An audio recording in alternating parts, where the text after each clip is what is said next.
Times de desenvolvimento só entregam código? Se desenvolvimento é criação, aonde ficam essas criações? Nesse vídeo a gente vai abrir as gavetas do desenvolvimento e conhecer um pouquinho mais dos artefatos. Seja muito bem-vindo, eu sou Leonardo Cobos e você está no Código Natural. Se você está procurando tecnologia, carreira de desenvolvimento e tudo relacionado a TI, você chegou no lugar certo, então dá sua inscrição aí para não perder nenhum conteúdo nosso e bora pro vídeo. Eu enxergo muito o time de desenvolvimento, de software, de TI, etc. como um time que faz criações. Ele é um time criativo.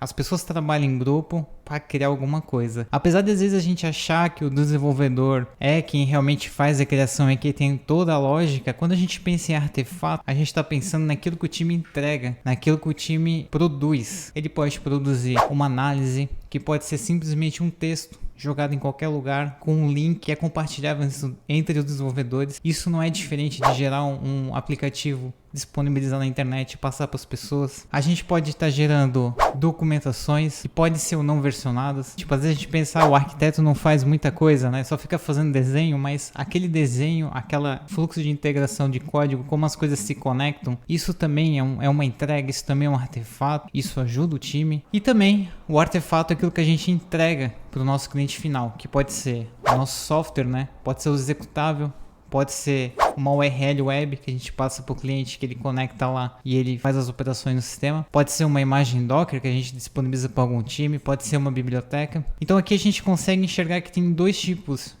de artefatos principais, os artefatos que o time produz para ele poder fazer a entrega principal dele, se é um time de desenvolvimento que mantém um sistema. Então tem os artefatos que ajudam o time a construir o sistema final e o artefato propriamente dito, que é o serviço, o aplicativo rodando. A gente pode entrar aqui com esses dois tipos de artefatos. Então tipo, pode acontecer muitas vezes de ter um desenvolvedor, principalmente isso acontece muito com times pequenos em que tem poucos desenvolvedores e às vezes outras pessoas de outras áreas ali ajudando aquele desenvolvedor, e quando ele enxerga demais só a parte do código, ele tá ali só para fazer a parte do código, recebe todos os inputs de outras pessoas e só faz o código, ele pode ter a percepção que o time não tá fazendo nada, ele pode ter a percepção que só ele tá fazendo alguma coisa ali. Mas talvez seja só uma maneira que ele não está enxergando tudo que o time produz, que é artefato interno, para ele poder fazer a entrega dele. Então, pessoal, sempre vamos dar valor ao que as pessoas não devs estão fazendo no nosso time, tá? Eu até trouxe esse espaço aqui pra gente pensar um pouco. Quando a gente pensa que a gente às vezes tá trabalhando demais, os outros estão,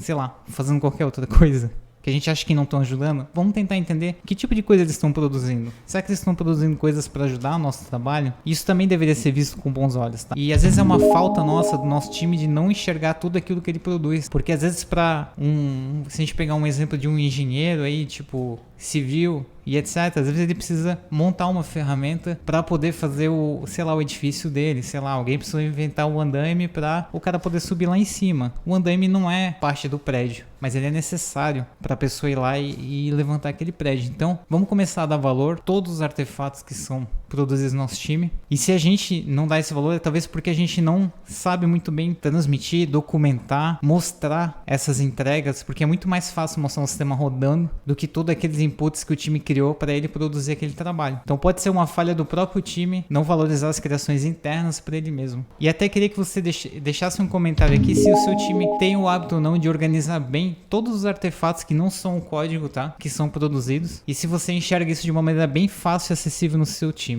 Deixa um comentário aí para enriquecer essa discussão.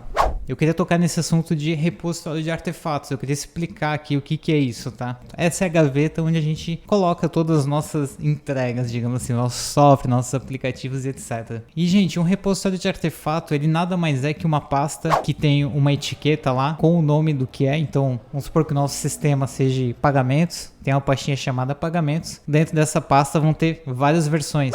Cada versão dessa foi uma versão que foi gerada por um pipeline de automação. Essas pastas que tem cada versão foram as versões geradas pelo nosso sistema, tá? Tem times que trabalham só com a versão mais recente. Geralmente eles colocam, tá bem moderno isso em questão de Docker, que é a latest, que é a última versão. Mas tem times que trabalham com versões incrementais, parecida com versão 1, 2, 3. Ela tem uma sintaxe ali de versão. Eu não quero entrar muito nesse detalhe da versão. Se você quiser que eu entre nesse assunto de versionamento, deixa um like aí pra eu saber. Só que, tipo assim, essa pasta, ela precisa ser acessada por todo mundo do time. Ela precisa ser acessível. Se a gente fizer isso numa máquina, dependendo de uma máquina física, as pessoas vão precisar ter acesso a essa máquina. Essa máquina vai precisar estar disponível na internet. Tem todo um rolê aí pra gente pegar um servidor aqui na nossa casa e só usar como repositório de versões de software. O que tem nesses repositórios, né? Nesses repositórios, pessoal, não precisa ter só o software, tá? Eu dei um exemplo aqui da pastinha que tem um sistema, mas pode ser um executável, pode ser uma biblioteca, pode ser uma imagem Docker, enfim, pode ser qualquer coisa que gere ali da nossa aplicação e a gente publique ela, né? E geralmente os times de desenvolvimento eles vão trabalhar com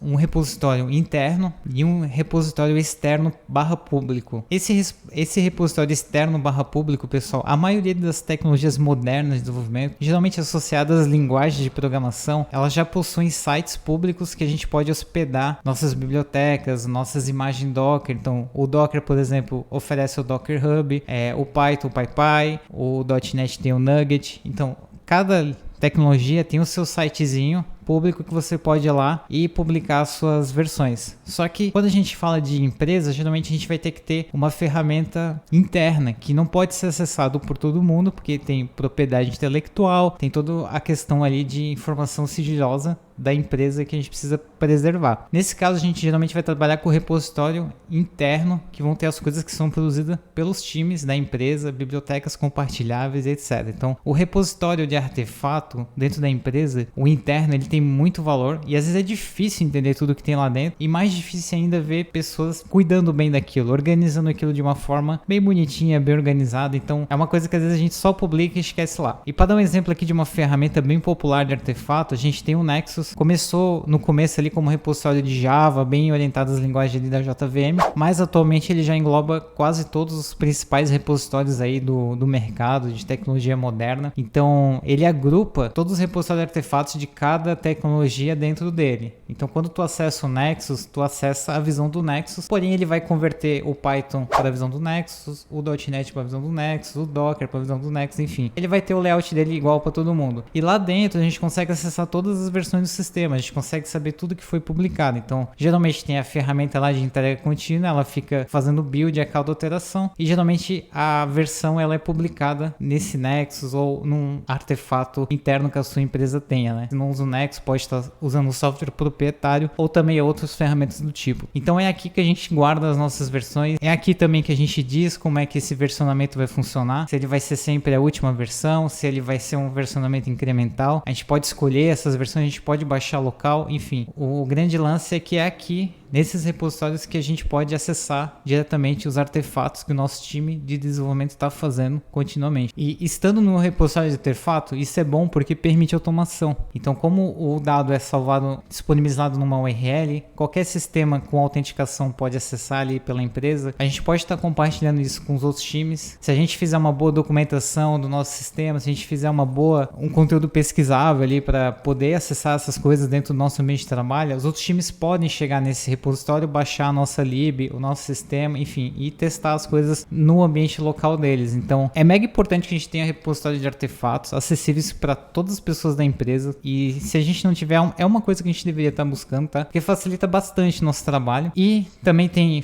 assim, eu citei o Nexus, mas tem ferramentas já com online que já fazem esse tipo de função pra gente. Então, é sempre bom estar pesquisando aí as ferramentas que fazem isso, entender como o nosso time lida com esses artefatos, se é um problema ou não. E eu queria também trazer um pouco um papo diferente aqui em relação aos arquivozinhos que a gente libera ou a gente produz, tá, pessoal? E a gente se vê na próxima, tá?